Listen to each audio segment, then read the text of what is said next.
How many of you remember this guy? Okay, so Dr. H2O, as he was popularly referred to at the time he went viral on social media for selling Aquafina table water in a very unique way. If you remember, that video did go viral, and to the point that Pepsi invited in Pepsi, also the producers of Aquafina water, invited him over to Lagos, and then he was a cynosure for eyes. He was taken around. A lot of good things happened to him, including an endorsement deal. I don't know that he got benefit of, and a shop was opened for him. Well, it was stocked with Aquafina table, several packs of it, and several packs of the Percy drink, and of course, and he was given a tricycle and of course a generator. He had good tidings, and then his life was supposed to kickstart from there and then grow into becoming the entrepreneur that he wants to be. However, the story is a bit different. I'll take you through a series of video of his journey to where he is now. Then I will come back and then we'll talk some more afterwards. It helps in digestion and it is also good for the body tissue. It has a combination of hydrogen and oxygen, H2O, 2 molecules of hydrogen, 1 molecule of oxygen. This product is also helps in digestion. It helps to reduce the body temperature. It helps also to protect your spinal cord. This is the product I'm talking about. It's a chemical compound, but it does not affect the human body. It's a chemical what? Compound. Wow. Yeah, it does not affect the human body. It's giving you more energy. Okay. That's what it works to the body. So we just a 150, you can get a bottle for me. Is there another thing inside the water or just the water? There's working all those things. Wow. It's just the water. Wow. It's very hygienic, it's quality, it's tasteless, and it is odorless. Wow. Yeah.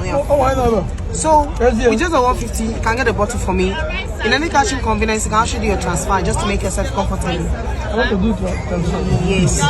So my name is Dr. H2O. Nice to meet you. My name is Dr. H2O. Nice to meet you.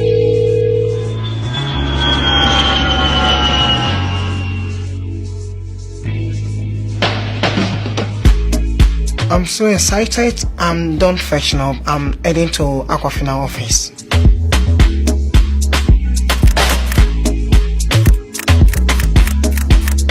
Everything I just saw there was nice and I was thankful for everything. I was here to protect your spinal cord.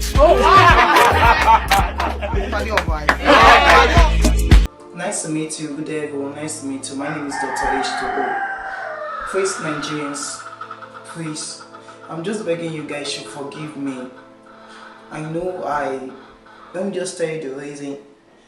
I do know how to manage the money very well. Yes. Although it wasn't all my fault because that was my first step in business and that was my first experience of having that kind of money.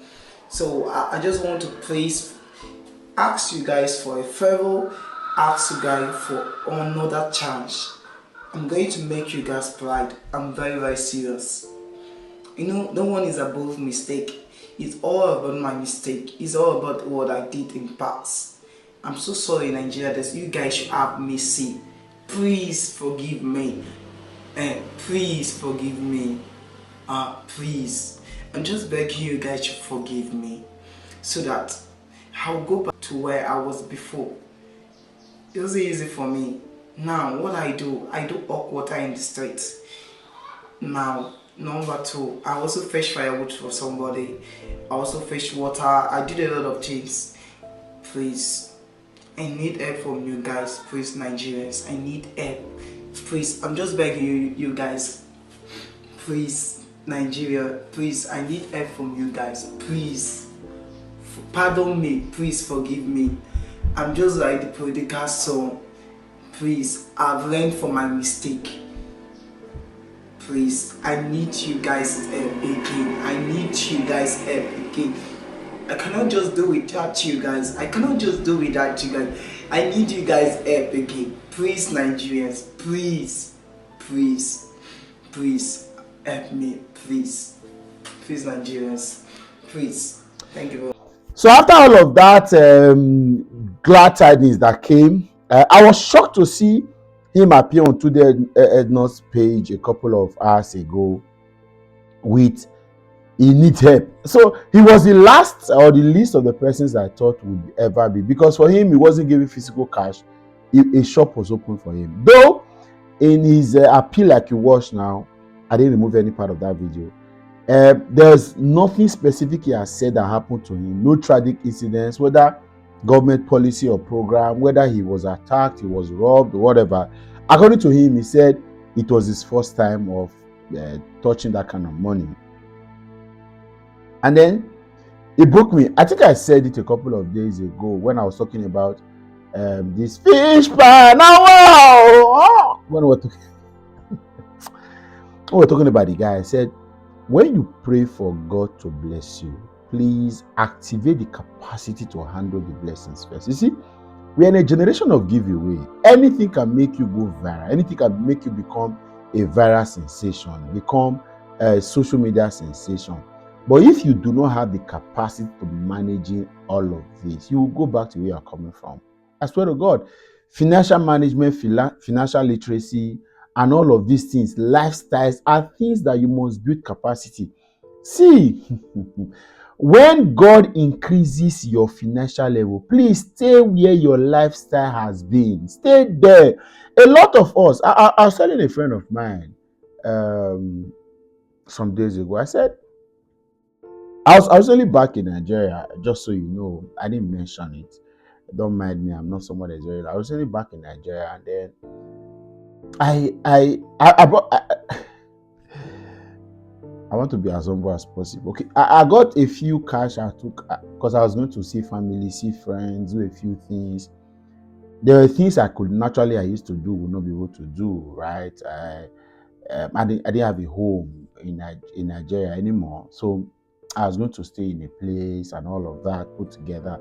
But I see, even at that, somebody was telling me that even as though you've come here and you have these privileges, I see how you still try to. It's a deliberate attempt. I couldn't do all the things I used to do. I couldn't have survived living the way I used to live because a lot of things, security and a lot of other things used to be put in place. But then I was just telling myself, what is the hype for? What's all this? A lot of you just have small cash put into your hands, just small addition to what you already have, and then you change your lifestyle. My mentor used to say, do not live a champagne lifestyle on Coca-Cola income. For some of you, you are just privileged to have an addition 1 million, 2 million, 3 million. You upgrade your lifestyle immediately to the point that the 1 million, 2 million takes over everything. If you have new financial level, please live in the former way you have always lived. It will help you to save it or plan it with that money. I don't know this guy's story, so I'm going to wait to hear the full details of his story. But I can tell from his appeal, he is still dependent. I think there is a particular book that I spoke about a couple of days ago. I stumbled on. I think it's Toxic Charity. I think. Let's get to Toxic Charity. That's it. So Toxic Charity. Robert Luton was talking about the 5 steps to dependency, and he said when you give somebody for the first time, the person appreciates. When you give the person the second time, the person begins to anticipate. When you give somebody the third time, the person begins to expect. When you give somebody the fourth time, the person becomes entitled.